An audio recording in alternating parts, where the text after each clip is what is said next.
ideal. So that is what it is. When you know your stakeholders effectively, it helps you to make better decision making.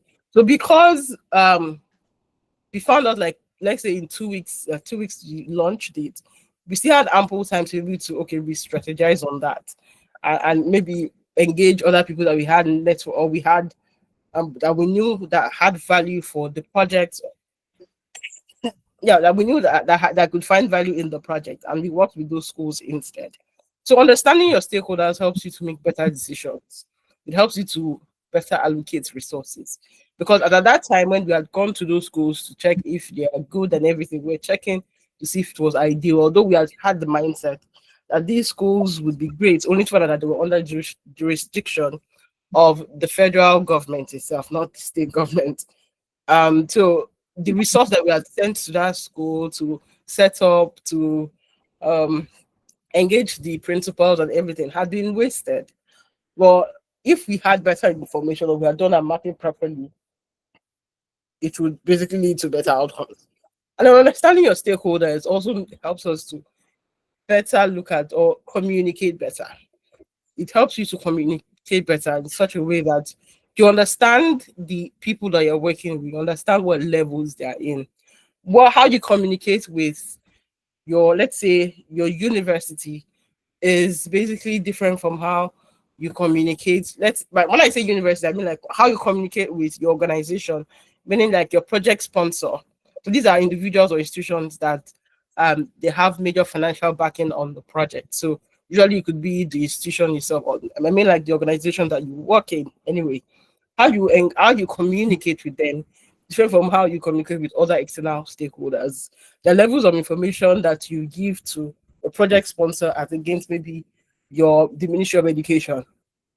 For example, that's that issue that we had with these going to schools that were backed by the federal government. Really, it's not something you want to tell external stakeholders. It's easier to tell your internal stakeholders, because they're your core team itself. So by internal, I would basically say maybe your team members, and perhaps depending on how your organization is being structured, um, maybe your line manager as well, on how the projects should be run across board.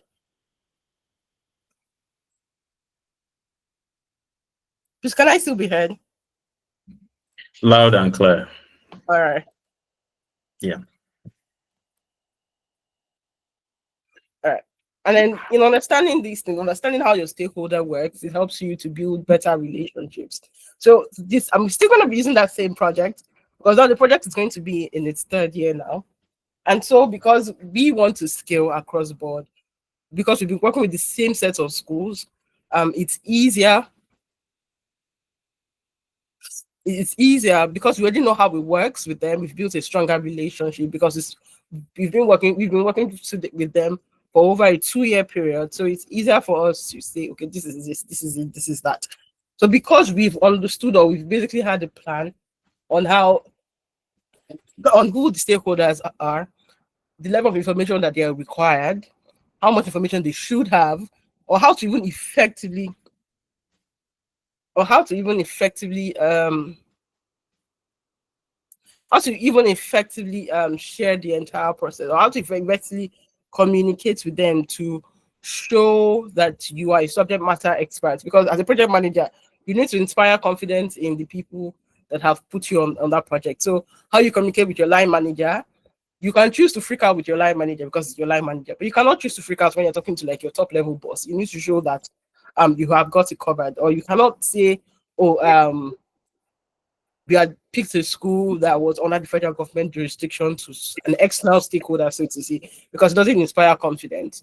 So those are the things around stakeholder management, understanding those modalities, and in recognizing how to effectively manage them. I promise you, this little thing as understanding how to manage people at varying levels of a project would positively impact the outcomes of your project. I have seen it happen several times over. One of the very few things that we tend to look when it comes to people management is emotional intelligence. You're working with people from all walks of life. I know that Usually, stakeholder might be working with maybe institutions, but really, even these institutions, you are still interfacing with people. They need to understand how to effectively manage these persons, especially in the Nigerian environment where we are very cultural or traditionally backed when it comes to how we engage people. Excuse me. I recall when I just started like my job, my full-time job, and I was given the task of, so we had a major project where we invite top level Apex um, professionals to our event. So I was given the task of sending emails, engaging them, phone calls, and all. And because I'd come from a previous workplace where I was on a first name basis with a lot of people, that's the culture over there. I'd sent emails with saying, dear, the person's name. This lady called my boss, freaking out and saying that, oh, that was not appropriate and everything. My boss had to call me in to let me know that, okay, um, this person is probably like 30 years or 40 years older than me. Is on a higher hierarchy when it comes to the corporate space that I should have just been, if I was in doubt, I should just say, dear sir, dear ma. I took it as an opportunity to basically build up on that feedback and going forward, even if I don't know you or whether you are someone below me or higher than me, all my letters go out with dear sir, dear ma, because I currently understand the structure of how things are. And I didn't take that Yeah. feedback to heart because it was an opportunity for me to build up on it. So that is what emotional intelligence is. It is effective for stakeholder engagement. People who don't know how to manage, or people don't know how to manage themselves emotionally, usually tend to um sprout when it comes to engaging with other people, because the only thing that you can actually manage is yourself, how you communicate, how you engage people. So sometimes you might be engaging people and they're having a bad day. You need to understand how you navigate through those emotions or how you effectively communicate. Sometimes when you know that, okay, your stakeholder is probably busy or having a bad day or maybe is stressed out from work and there's probably a misunderstanding, that's not the best time for you to be sending. You can send an email maybe to say, okay, when you have time, let's have a conversation via phone call. Not necessarily phone call, but we can have a conversation on Teams or something because you need the entire process to be recorded. Nonetheless, it allows for face-to-face interface. So lots of things are not misconstrued when you engage these. So you need to understand the kind of people that you're engaging with. If you know that, oh, the team you're working with, um, they don't like a lot of interfacing with top level management because sometimes you have to give reports to like your top level management based on how far the progress of your project. You know that the team that you're working with, that's your core team. So you already know this is how we're going to do it. This is what's going to work. So it's basically understanding those dynamics in people, understanding the people that you manage, excuse me, at all levels. It is very, very important. People always think that, oh, project managers are they ensure that, oh, the goals of the project is being achieved. They give people the tools for success, which is great. But project managers are actually people managers. The only difference between an HR personnel and a project manager, so to say, is that the goal in which a project manager is to achieve is to ensure that the organization goals, whatever has been put in place for that project, is being achieved. But you still need to advocate for resources for these people so that you need to create a safe space or create a space whereby work is effectively done and productivity is still on board. It's the same thing with an HR manager, so to say, but it's on a general view. But for project management, it's specific towards a project goal. There's an outcome in play, so to say. So understanding emotional intelligence in project management is critical. And it comes from the little things, from self-awareness, recognizing and understanding your emotions is crucial for effective management. A man that doesn't know himself um, really is at loss when it comes to several things. See, one of the greatest things that you can do as a project manager, your greatest service you can do as a project manager is to understand yourself, is to know yourself. You know yourself, you already know um what basically works for you, how to balance it out, understanding your emotions, understanding like your mental state of being across board. Then there's self-regulation. Self-regulation talks about how you manage certain impulses. When, let's say, for instance, your line manager is raising your voice at you, definitely you know that you should not be raising your voice at the line manager. Definitely, your line manager should not be raising his voice at you or his or her voice at you. It's totally wrong. However, the onus is still on you to manage yourself impulses, even if the other person is unable to. So you need to understand how to self-regulate, especially when it comes to professional interaction.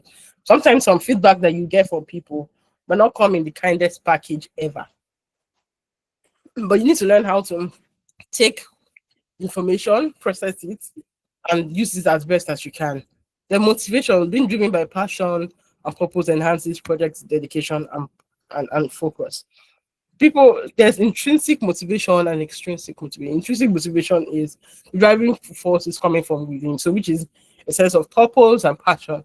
Extrinsic motivation could be, oh, how much extra code I'm going to get from the project, the publicity that will come from the project, the credibility that will be built from the entire project for your name, which is absolutely fine. I'm not saying one is good, one is bad, but the idea is understand what is driving you and having like a personal stake in it, like being selfish about, okay, if I do this project and I do it excellently well, this is what I tend to derive from it, even if it's internal or external. It helps, it gives you a sense of purpose, really, at the end of the day. And every project manager needs to have that. Because at the end of the day, because at the end of the day, when everything starts to crash and burn, because I promise you, projects are only perfect on paper. See, that's what I want things. Projects are only perfect on paper. When you start implementing, you understand that many roadblocks comes from the entire process. Things that you probably didn't envision that will basically come out from this process. And the idea is that you need to think about why you started this or why you took on this project, what you stand to benefit from it. Because people are inherently, in some level, selfish, and it is, excuse me, it is good for some very reason, depending on how you certainly balance it across board. So it's very important for us to understand what basically motivates us, because when push comes to shove, that is what is going to keep us going. And then empathy, understanding other people's feelings, foster stronger collaborative relationship and support. This is basically empathy, appeals to everybody, appeals to all levels of stakeholders.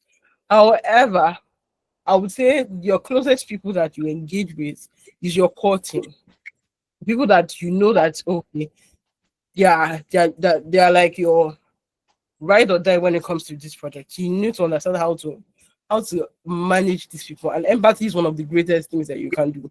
Beyond just, I recall that when I just started this project management journey, I would always ask people, "Oh, why didn't you do this today? Why didn't you do that today?"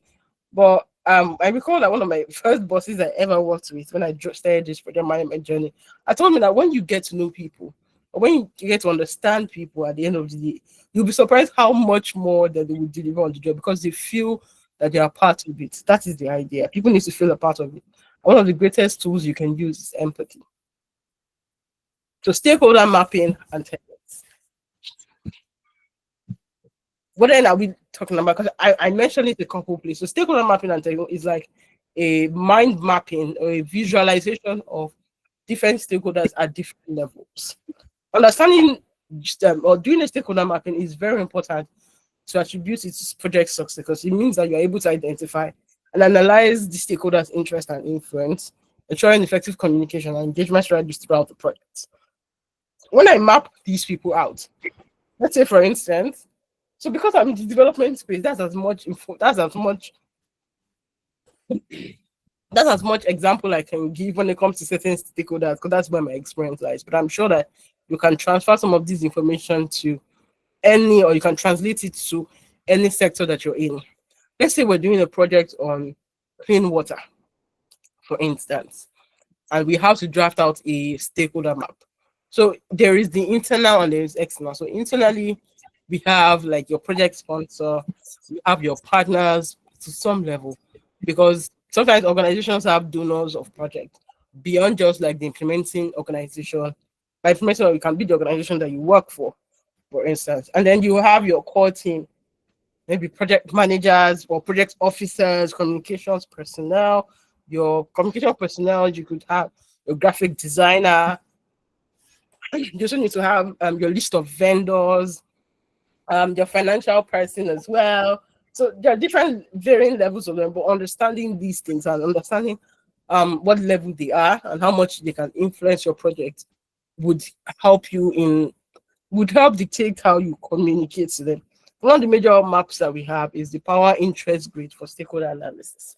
So there is the power here, excuse me, on the y-axis, and there's interest here on the x-axis. Yes.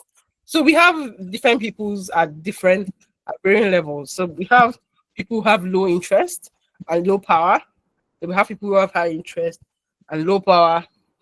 We have people that have low interest and high power. People that have high interest and high power. So let's look at the clean water project, so to say. Um, Someone like your donor, for instance, must have high interest and high power. So they are basically being managed closely. So I mean that frequent reports, maybe once a month there is a meeting depending on what is being agreed upon and all. So that's that. Then we have someone with um low interest and high power. Someone with low interest and high power could be your line manager's boss. So that could be like your country director and all. Not necessarily because they have in terms of interest, not like they're not interested in that, so to say, but because they have other varying priorities. So it's not top priority in their mind.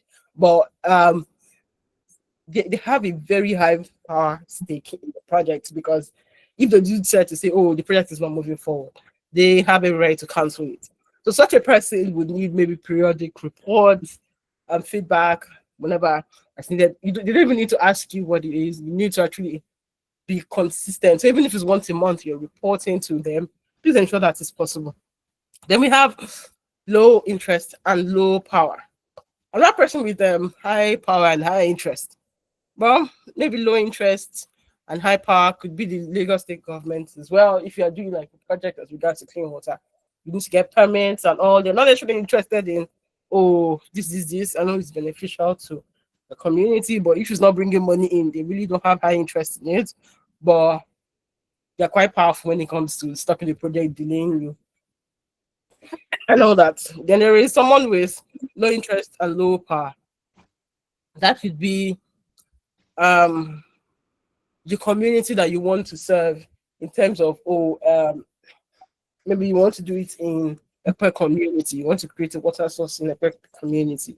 Definitely these people, you have to ensure that they are being communicated effectively once in a while. You're checking on them, you do town hall meetings and all. So it's still very important. Then you have people that are interested and they have low power. High interest and low power could maybe be someone like your line manager as well. You have to keep them informed, depending on how like the work environment you're working in. So if you're in an agile community or you're in an organization where you're being empowered to run projects effectively, that shouldn't be a problem. So please, could you give me like 2 minutes? I need to shut down something, and I'll be back shortly, please. Right. No problem.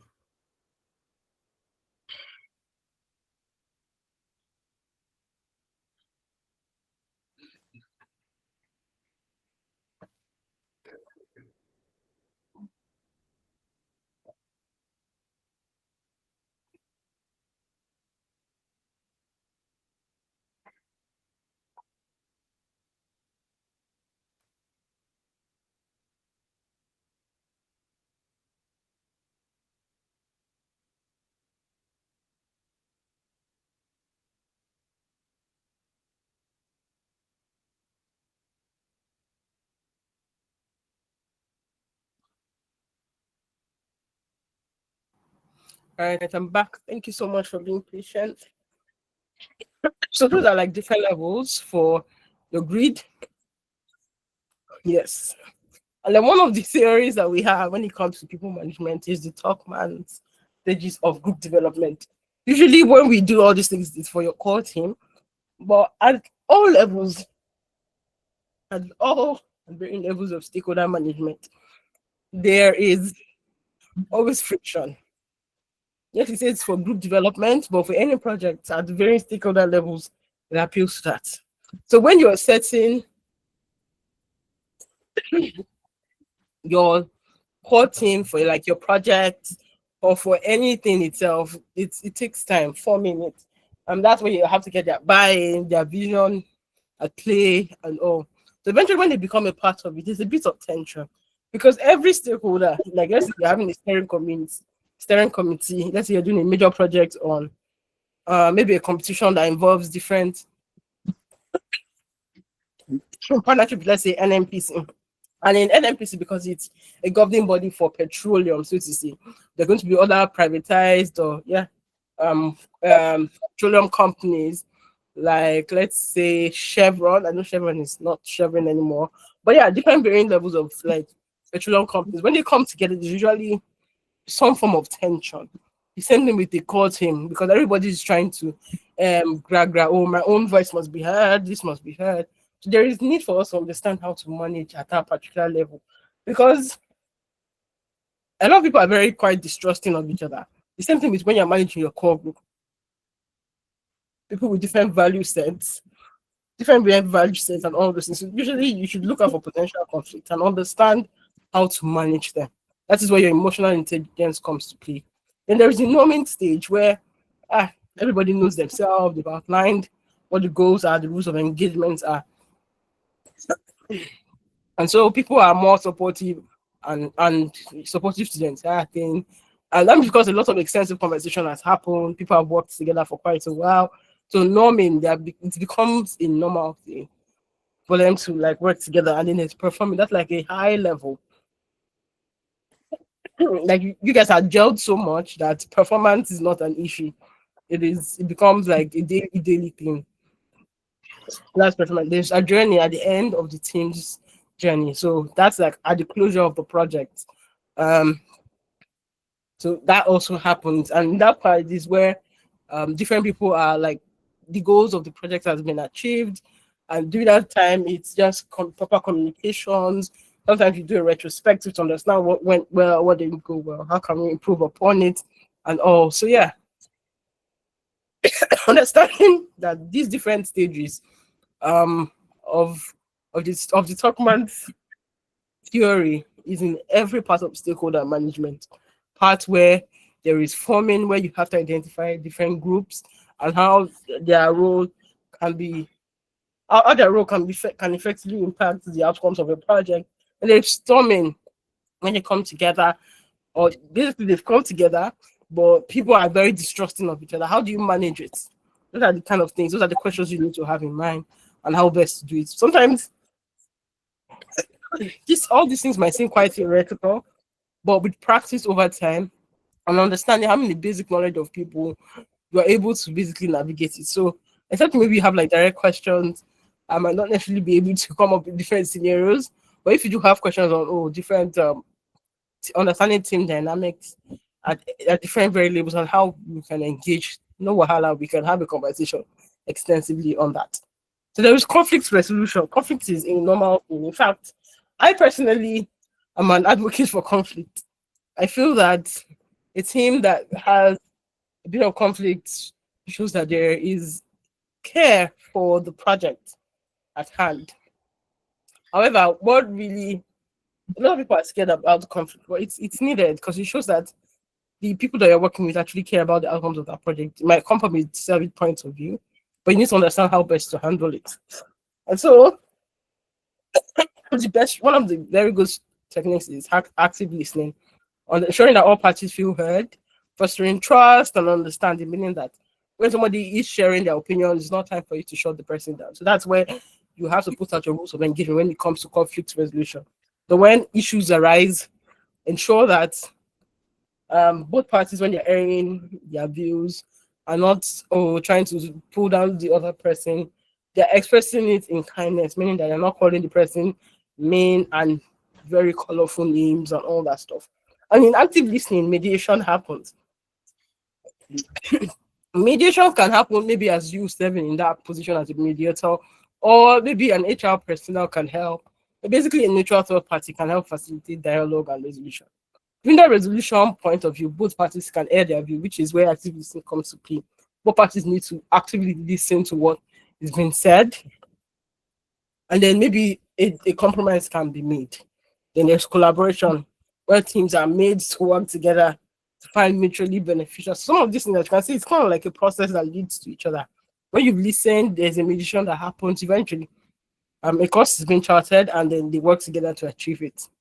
So, do we have any questions? Because it seems like we've gotten to the end of this particular session. It's quite short because I know that we need to have opportunities to um ask questions and that you don't have clarity on, perhaps any case studies that you have when it comes to stakeholder management.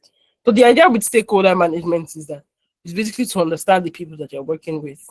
The people that you work with can make or mar the projects that you're working in. People are a huge success to the outcomes of a particular project. And for you to really achieve great things, you need to understand people at heart. And this that I've shared, all the few points I've mentioned today, can basically shed light on how you can manage people at varying levels, techniques that you can use, and tools that you need to have to be able to do that. Thank you. Thank you. Thank you. Thank you so much, Tolu. Wonderful presentation. I want to say that for anyone on the call trying to take PMP in the nearest future, just take this slide from Tolu and you're okay with stakeholders management, because she has just unpacked that part of the pinball on us right now. I can still remember a lot of theories and knowledge, aspect of pinball at that side of stakeholders management in our presentation. So wonderful presentation, Tolu. I'm really grateful for this session. It's a pity that we don't have so much turnout today. I can see Ahmad on the call, and Ayamide and Stephen, and I think Fatima just joined. But the presentation has been really, really wonderful. I will give room for you guys to ask your questions. Please be prepared. I just want to chime in a bit. As far as I'm concerned, as a certified project manager, I am really, really particular about stakeholders. There are three components. We have the people components, the process, and the business acumen. I always tell anybody I hold conversations with that the people component is the strongest of all. The reason is when that component is being adequately taken care of, the other components just fall in, right? Processes will not handle themselves. People will handle processes. And then we're going to apply our acumen for business into the process and get things done, right? So it's really important. Stephen, you raised your hand. I don't want to delay you. Please ask your question away and let Tolu provide insights into it. Thank you. You can unmute and ask the question.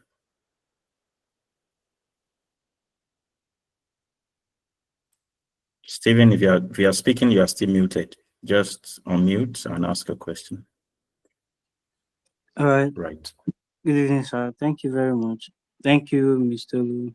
Thank you very much for the insightful conversation and presentation. It's an actual privilege to have this. So, though I came in 19 minutes late, Okay. yeah. So, having heard from the presentation, I wanted to actually ask, because I have interest in project management, and there are some courses that are available on Coursera and other online learning platforms. Can you actually get a, a certificate from there, and a standard certificate or a globally recognized certificate as a project manager after Okay. gaining the knowledge? All right. So for project management, yeah, if you want a globally recognized certificate, there are several platforms that provide that. However, for some of these certifications that you need, if you're talking about professional certifications, they would always request that you have experience, because you need experience to be able to actually study to say that you're certified, so to say. So it's very important. But in terms of if you want the knowledge right now, I think there are a couple of opportunities that are there for you to have free certifications. Such, I think Google has one. They have the basics. I can share. I think I shared with someone recently. So I'm going to pull out the information. I can't actually remember who I shared it with, but a few free resources that are available for to learn project management. But if you're looking in line of getting a proper professional certification, Baba said probably it takes time. In fact, Mr. Wale and I met was because we were both writing PMP, and we basically supported ourselves through that process. It's not an easy journey, so to say, Yeah. and there's a lot of financial implications that comes with that. But the idea is, if you have the experience, the results that basically show you can build credibility. Yes, you can. But right now, your basics is just to get that knowledge and ensure that beyond just getting that knowledge, you are implementing, because you're not learning anything if you're not implementing. So you need to look for opportunities where, excuse me, where you're able to effectively implement what you've done thus far. It's very important. I know that for PMP, you need to have, especially if you have an undergraduate degree, you need to have at least 3 years worth of experience, verifiable experience, because when you're applying to write, you have to apply to write the exam, so to say. So it's very possible that you need to go through that process. But I'm looking for those resources. And as soon as I get that, I think I'll share it with Mr. Wale. I hope that answers Right. your question. Thank you very much. You're welcome, Steven. Thank you. Thank you so much, Tolu, for that. Do we have any questions from anyone? Ahmad, Fatima, any other person? Steven, just reach out to me on WhatsApp. I will coordinate how that resources will reach you. When Tolu sends them to me, I'll get them to you. All right, for me, Okay, thank you very I much. joined. Hi, thank you to our presenter. I actually joined the class very late, so I was not able to get so much of what she said. But from the little I got, I know that it was packed with insights and things that we really need. But then my question is there a way for us to still get the recording of this session after the class? Sure. We usually post the recordings on our YouTube channel, and that's so that we're able to reference it, and people can also, you know, have a share of whatever we are doing. We have more than 60 people on the platform right now, and I'm really surprised that we couldn't even beat 10% of them joining the live class. So I believe that when we drop the link to the recording on the group, others will have to go there to, you know, watch what went down during the live session. So you will have access to that. I will share with you. All right, thank you. Right. Any other question? All right, good evening. Hello, good evening. I don't really have a question. I don't really have a question, but I just need a clarification on something. Okay. Normally, when the time you're delivering your lecture, Okay. you didn't mention anything about consumer as part of the stakeholder. But I do see something about consumer being part of the stakeholder. So I work in the development space, and if you're talking about consumers, we call them beneficiaries of the project. So, like I said Okay. earlier, my experience is in the social impact space, which is in the non-profit. So, what is for a standard corporate organization? The terminologies might basically differ, but the idea is definitely your consumers are part of them. For you to even continually get updates on certain products, so to say, it's based on feedback that you've gotten from your consumer. There is something we call for us to start out a project itself, we have to do needs analysis. And that's where we need to be sure that whatever project that we want to impact is actually a vital need in that community. So it's something that it's vital, and I know that it basically translates to what you do in school. I mean, what were basically refer. You can basically translate that to your projects or to your corporate organization, so to say. I hope that's answered your question. Okay, yes, thank you. Yeah, great question and wonderful answer to that. I just want to chime in that Ahmad, like she said, our own domain is in the social development space, right? So there are terms for different, things. When we were, Tolu can bear me witness, when you're going through the PMP training in preparation to take your exam, it depends on who you're following, whether it's Andrew or David. There are times, right? I, coming from the construction background, found it very funny when Andrew started calling clients customers. I was like, okay, Yeah. so we don't call them customers in my own field. We call them clients. And it took me like first 5 chapters of the lecture for me to really adapt and understood what he meant. Like for me to really, I understood what he meant, right? But for me to really change it in my own subconsciousness, like, okay, they're not called clients, they are called customers. So it depends. What you call them has nothing to do with the arrangement or the framework. You just need to understand who is who and what is what. And after that, you're good to go. So that is just my own 1 cent to that question. Well, Oh yeah, and then to add also to what he said. So mind you, I failed the PMP the first time I took it. And that's because I found it really hard to be able to translate like my non-profit experience to like what was the status quo. So the status quo at the time when I did the exam was I was more for construction and telecommunications industry. So non-profit right now is still non-existent in the PMP. So you need to, if you're studying for the course, you want to do a PMP, a Scrum, whatever professional certification you want to do when it comes to project management, you need to, yes, you have the experience, but you need to start the process with zero, like tabula rasa. No, just have like all the previous experience that you had, just delete it. Just delete. You need to be very open to the new, or else you'll be like me that had to take it a second time. We have people who's taking the exam 5 times before they eventually passed it. So you need to have a mindset that be very open to several possibilities because it's still the same thing.